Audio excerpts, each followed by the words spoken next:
সাহাবায়ে কেরামের কবর। নবী বললেন, মা বেঁচে আছে কিনা খবর দাও।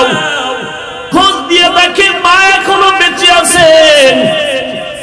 বলে, মাকে ডেকে আনো। মাকে খবর দিয়ে নিয়ে আসা হলো।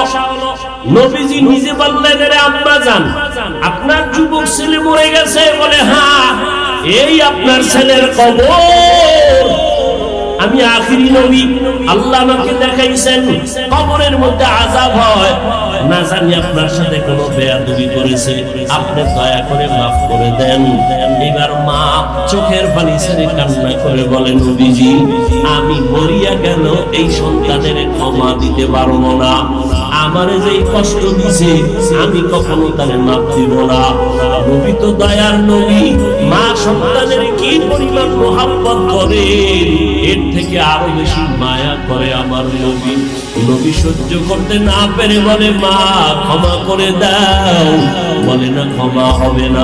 এমন কি বড় অন্যায় করছে, মা তুমি ক্ষমা করবা না? মহিলা ডাক দিয়ে কয়, নবী, এই সন্তান উল্টা পাল্টা পথে চলতো, আমি মা তারে মাঝে মাঝে বুঝাইতাম, বারণ করতাম।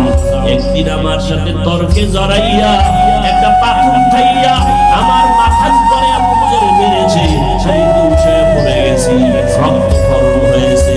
আমার সন্তান